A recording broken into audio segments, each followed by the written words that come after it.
அவளோட மென்டார்ஸ் அவங்க அம்மாவா பாட்டியா வந்தவங்க வந்துட்டு சஜஸ்ட் பண்ணது நீ வந்து செக்ஸ் ஒர்க் பண்ணு, அதுலதான் நீ வந்து பணம் குவிக்கா சம்பாதிக்க முடியும், இந்த சர்ஜரியை பண்ண முடியும் அப்படின்னு சொல்லிட்டு. தனிஜா பத்தி தான் இன்னைக்கு வந்து தனிஜாவோட ஸ்டோரி தான். ஷார்ட்டா சொல்லணும் அப்படின்னா அவங்களோட இயற்பெயர் வந்து தனுஜன். சோ அத தனுஜாவா மாத்துறதுக்கு அந்த ஒரு எண்ணெய் எடுக்கிறதுக்கு வந்து அவள் பட்ட வலிகள், அவமானங்கள், வேதனைகள் இது வந்து ரொம்ப அதிகம். அதே நான் ஏன் திரும்ப அவள்னு ஒரு பொது வழியில சொல்றேன்னா, தனிஜாவையும் தனிஜா மாதிரியான விமனையும் நாங்க பெண்களை தான் பாக்குறோம் அப்படின்னு அழுத்தி சொல்றதுக்கு தான் நான் அவள் அப்படின்னு சொல்றேன். சோ இந்த ஆட்டோபயோகிராபி வந்து 29 வயசுல அந்த பொண்ணு எழுதியிருக்காங்க. 29 வயசுல ஒரு ஆட்டோபயோகிராபி எழுதுறது அப்படிங்கிறது டூ ஏர்லி. அதுக்கு அவ சொன்ன ரீசன் வந்து என்னன்னா, ஒரு 4-5 வாழ்க்கை வாழ்ந்தா எவ்வளோ இன்ப துன்பம், அவ துன்பம் மட்டும் பட்டன்னு சொல்லல, இன்ப துன்பங்களை அனுபவிச்சிருப்பனும் அத்தனையும் நான் பாத்துட்டேன், அதனால this is the right time அப்படின்னு சொல்லிட்டு எழுதியிருக்கா. இந்த பொண்ணு வந்து ஒரு ஈழத்து தமிழ் பொண்ணு. சோ ஈழத்து தமிழ் மண்ணில் பிறந்ததுனாலே என்னன்னு தெரியல, அவ பேசிக்கலி ஒரு போராளி.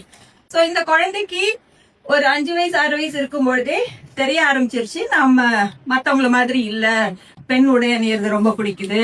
பட் இதுக்கெல்லாம் அந்த வயசுல ஆன்சர் கிடைக்காது. ஈவன் அவளுடைய ஒரு அடலசன்ட் ஏஜ்ல கூட அவளுக்கு வந்து ஆன்சர் கிடைக்கல. சோ இப்படிக்கு ரோஸ் அவங்கள அந்த ரோஸ் அக்காவை அவங்க கான்டாக்ட கண்டுபிடிச்சு அவங்க கிட்ட வந்து பேசியிருக்காங்க. அவங்களோட கம்யூனிட்டியில வந்து இந்த மகளா வந்து தத்தெடுத்துக்கிற ஒரு வழக்கம் இருக்கு. அந்த மகளா தத்து எடுத்துக்கும் பொழுது அவங்க வழக்கப்படி ஒரு சாரி, அந்த அம்மா வந்து அந்த பொண்ணுக்கு வந்து ஒரு சாரி கொடுப்பாங்க. அந்த சாரி அவளுக்கு எவ்வளவு ஒரு சந்தோஷத்தை கொடுத்துருக்கு அப்படிங்கறது அந்த புக்ல எழுதியிருக்கா. அவ வீட்டுல இருக்க அக்காவோட புடவையோ அம்மாவோட புடவையோ எடுத்து கட்டிட்டு அதுக்கு நிறைய அடியும் திட்டு வாங்கின ஒரு பெண்ணுக்கு ஒரு புடவைய பரிசளிச்சது வந்து அவ்வளோ ஒரு சந்தோஷமான விஷயமா இருந்திருக்கு. பட் இந்த பொண்ணு என்ன இன்ஸ்பயர் பண்ண இடம் வந்து என்ன அப்படின்னா, அவளோட மென்டார்ஸ் அவங்க அம்மாவா பாட்டியா வந்தவங்க வந்துட்டு சஜஸ்ட் பண்ணது நீ வந்து செக்ஸ் ஒர்க் பண்ணு, அதுலதான் நீ வந்து பணம் குவிக்கா சம்பாதிக்க முடியும், இந்த சர்ஜரியை பண்ண முடியும் அப்படின்னு சொல்லிட்டு. அவ வந்து அப்ப ஒரு 16-17 வயசு பொண்ணுதான். ஸ்கூல்ல நிறைய புள்ளி பண்ணி வெளியே போக முடியாது, வீட்டுல அடி 2 முறை சூசைட் அட்டம் பண்ணிருக்கா அந்த பொண்ணு.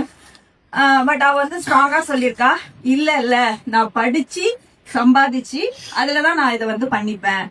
ஒருத்தர் வந்து ஒரு கமெண்ட்ல சொல்லியிருந்தாங்க, நீ அடுத்த ஜென்மத்துல பெண்ணா பிறக்கணும் அப்படின்னு நான் பிளஸ் பண்றேன். அவங்க நல்ல சென்ஸ்ல தான் அதுக்காக ஆன்சர் கொடுத்துருக்கா, அதுக்கு ஒரு வீடியோ போட்டிருக்கா. அடுத்த ஜென்மத்திலயும் நான் வந்து திருநங்கையா தான் பிறக்கணும்னு விரும்புறேன்.